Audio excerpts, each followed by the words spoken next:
Rata-rata IQ orang Indonesia di angka 78,49. Apakah nanti anak cucu kita otomatis terlahir dengan IQ rendah? Menurut World Population Review, core IQ kita orang Indonesia adalah 78,49. Ngenes sih, tapi lebih ngenesnya lagi, banyak netizen yang setuju karena skor IQ dan realitas sosial dianggap cocok. Mulai dari kualitas SDM yang sekarang dianggap rendah, kelakuan orang-orang di jalan zaman sekarang, sampai konten yang nunjukin para pelajar nggak bisa jawab soal matematika yang sederhana. Sampai Menko PMK Pratikno bilang kalau mayoritas masyarakat Indonesia tuh masih low quality. Nah, kita ngomongin dulu nih IQ. Indonesia ada di posisi 130 dari 199 negara yang diuji. IQ atau Intelligence Quotient tuh kayak tes buat ngukur kemampuan kognitif seseorang. Kalau menurut tes Stanford Binet, skor IQ rata-rata seseorang tuh di antara 90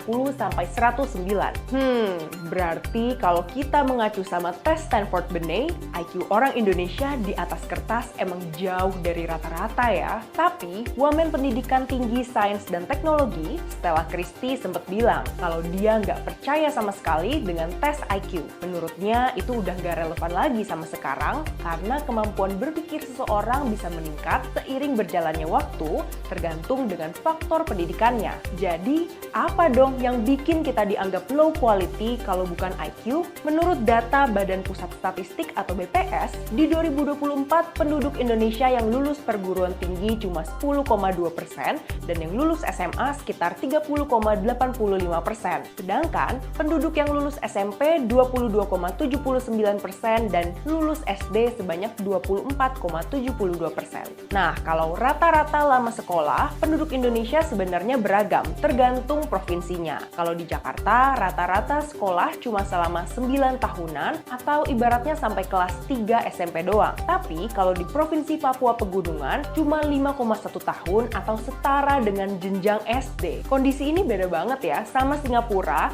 yang rata-rata lama sekolahnya 11,8 tahun menurut Singapore Department of Statistics. Sebenarnya, permasalahan ini nggak luput dari kurang meratanya pendidikan di Indonesia. Daerah dengan tingkat akses pendidikan rendah, contohnya Papua Barat dan Papua Barat Daya. Kondisi geografis pegunungan itu yang jadi penghalang terbesar bagi mereka. Banyak ditemukan kasus jarak rumah dengan sekolah bisa 10 km.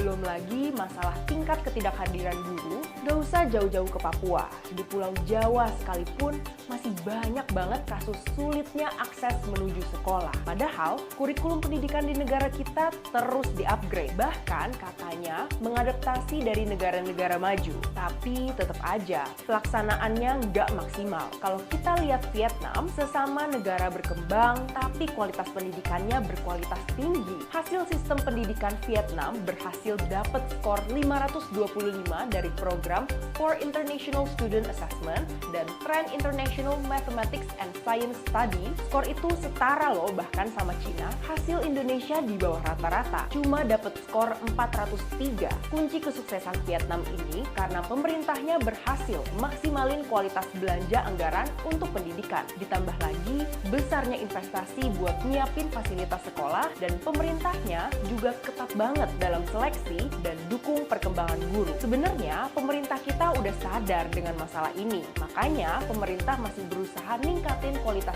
SDM dengan program Kartu Indonesia Pintar Kuliah atau dengan mengarahkan siswa-siswa ke pendidikan vokasi. Ditambah lagi, usaha pemerintah buat cegah stunting dengan makan bergizi gratis. Jadi emang bener, IQ itu turun-menurun, tapi bukan berarti nggak bisa dipupuk dengan baik. Melalui pendidikan yang berkualitas, kita tetap bisa menjadi sumber daya manusia yang berkualitas juga kok. Makanya, kita sih berharap ya pemerintah harus jadiin pendidikan sebagai prioritas utama, supaya kita nggak dibilang SDM-nya rendah lagi.